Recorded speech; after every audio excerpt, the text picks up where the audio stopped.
जय हिंद साथियों, आप सबका भव्या क्लासेस के एजुकेशनल प्लेटफॉर्म पर मैं भरत बरवड़ आप सबका हार्दिक स्वागत करता हूं। आप सभी जानते हैं हम अभी कक्षा 10 की प्रश्नावली नंबर 4.1 कंप्लीट करते हैं और आज हम शुरू करने वाले हैं 4.2।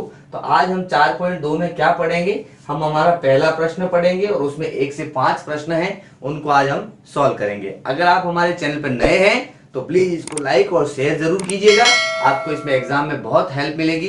एग्जाम में ये कोर्स कंप्लीट होने के बाद मैं आपको बहुत सारे इंपॉर्टेंट क्वेश्चंस भी बताऊंगा जो आपके एग्जाम में हूबहू वैसे के वैसे छप जाएंगे। तो प्लीज इसको शेयर जरूर कीजिएगा। तो बढ़ते हैं हमारे पहले प्रश्न की तरफ आज की क्लास का। देखें पहला प्रश्न क्या कहता है, गुणनखंड विधि से निम्न द्विघात समीकरणों के मूल ज्ञात कीजिए। द्विघात समीकरण दे रखी है और इसके हमें क्या ज्ञात करने हैं? मूल। मैंने पहले ही बता रखा है मेरी पहली क्लास में, अगर आपने नहीं देखा हो तो पीछे जाके देखना। उसमें बताया था मूल का मतलब होता है जो समीकरण दे रखी है उसमें x का मान ज्ञात करना, और वो भी कौन सी विधि से? आपको गुणनखंड विधि से बोला है। तो देखो भैया यहाँ पे क्या दे रखा है, x square minus 3x minus 10 बराबर 0। तो यहाँ पे जो बीच में 3 दे रखा है, इस 3 में माइनस का 3 है, तो इसके दो ऐसे टुकड़े करने हैं कि जोड़ने या घटाने पे तो -3 आए और गुणा करने पे आपके कितना आना चाहिए? 10। यानी यहां से यहां के बीच में जो होता है इनका गुणा होना चाहिए। तो हम सभी जानते हैं 5 के पहाड़े में 10 आता है, 5 दूनी 10, एक प्लस का ले लीजिए और एक माइनस का। तो यहाँ ले सकते हैं x square minus 5x plus 2x minus 10 बराबर 0। तो ये एक अलग कपल, ये एक अलग कपल। यहाँ पे क्या कॉमन है? x। तो x माइनस 5, यहाँ पे हमने 2 कॉमन लिया तो यहाँ आ जाएगा x, 2 का भाग 10 में दिया 5 बार बराबर 0।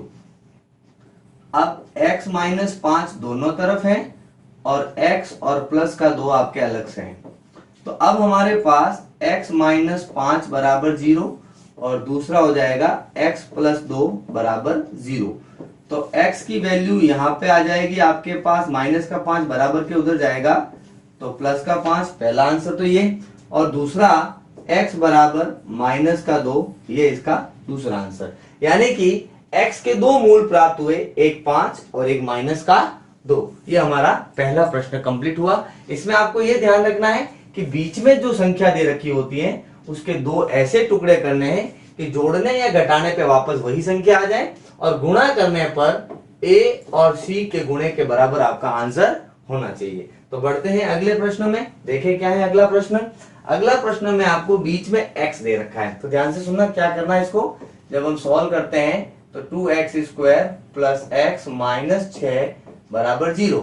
अब हमारे पास a की जगह तो है 2 और c की जगह है 6, इन दोनों को मल्टीप्लाई किया तो आया 12। अब हमें बीच वाली संख्या है 1, x का मतलब 1x। तो ऐसी कोई संख्या बताएं जिसको जोड़ू या घटाऊं पे तो 1 आए लेकिन गुणा करने पे 12।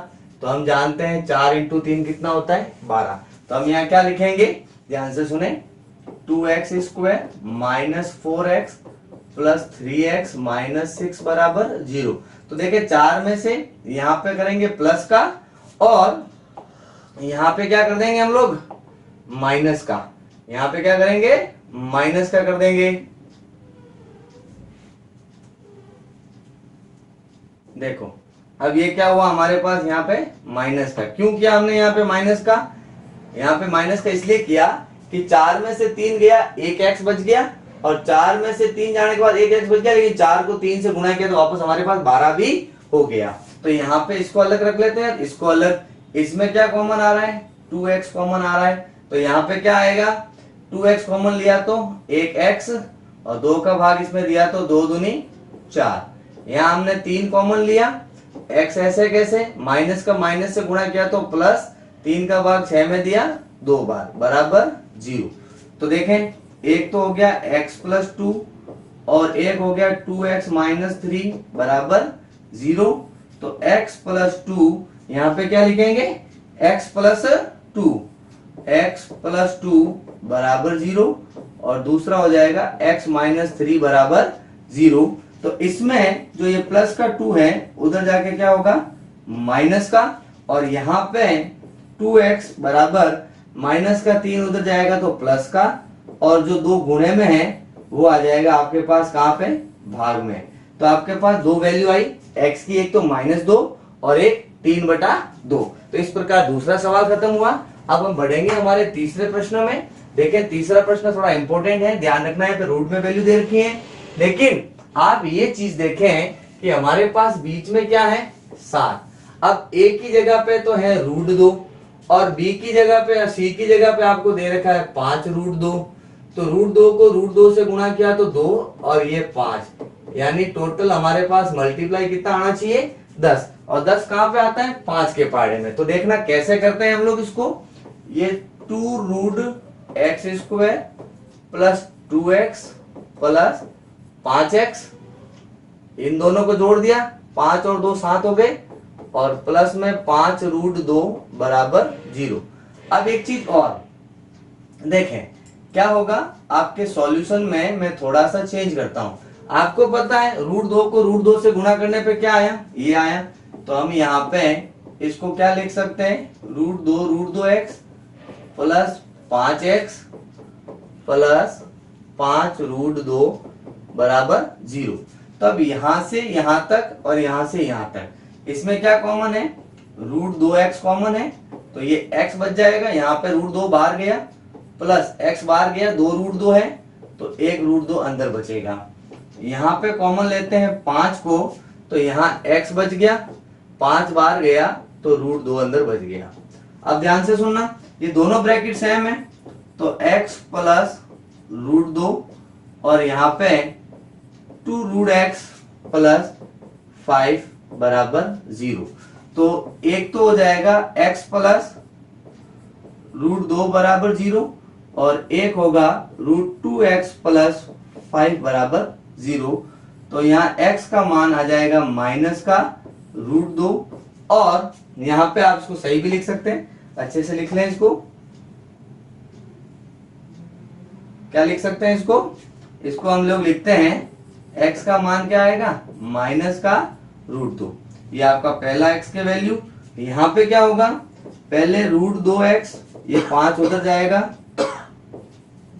फिर यहाँ पे 5 तो माइनस का हो गया, √2 गुणे में तो कहाँ चला जाएगा भाग में। तो ये आपका इसका आंसर बन जाएगा। तो हमने तीसरा प्रश्न भी किया, इंपॉर्टेंट है, ध्यान रखना। पहले आपको क्या करना है, बीच वाली संख्या के ऐसे दो टुकड़े करने हैं जो a और c के गुणे के बराबर भी हो और जोड़ने पे वापस यहाँ पे आ जाए। तो बढ़ते हैं अगले प्रश्न में। क्या बोलता है अगला प्रश्न, 2x² माइनस x और 1/x। तो इसको क्या ऐसे लिखा जा सकता है, 2x² 1 minus x/1 plus 1/8 is equal to 0। सबका एलसीएम कितना 8, एक का भाग 8 में दिया 8 बार, 8 को 2x से गुणा किया, 8 दूनी 16x, माइनस एक का भाग 8 में दिया 8 बार, 8 को x से गुणा कर दो, और 8 का भाग 1 में दिया, 1 को 1 से किया तो ये हो गया हमारे पास।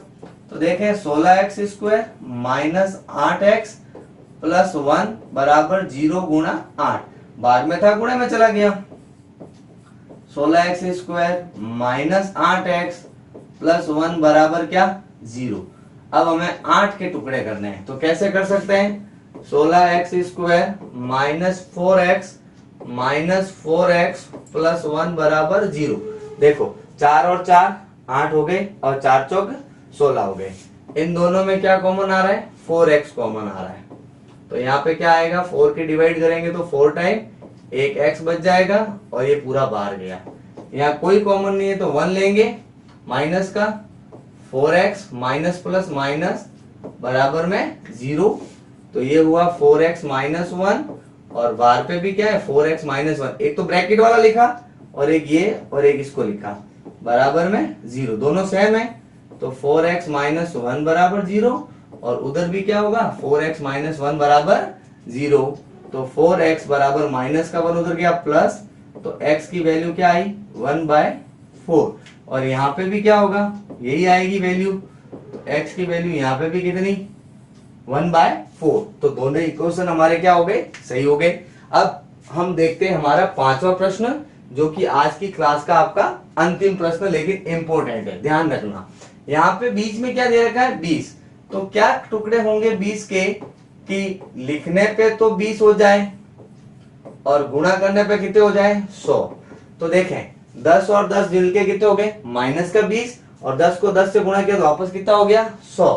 अब देखो ये दोनों अलग, इन दोनों में क्या कॉमन आ रहा है 10x, 10 का भाग 100 में दिया 10 दाए 100, एक x बाहर गया एक अंदर, ये पूरा ही बाहर चला गया। यहाँ कोई कॉमन नहीं 1 ले लीजिए, 10x माइनस 1 बराबर 0। तो एक तो ब्रैकेट वाला बच गया और एक बाहर दे रखा है बराबर में 0। तो 10x माइनस 1 बराबर 0 और 10x माइनस 1 बराबर 0। तो 10x बराबर क्या हुआ 1, तो x बराबर क्या आया 1/10। ये आपका क्या हो गया आंसर।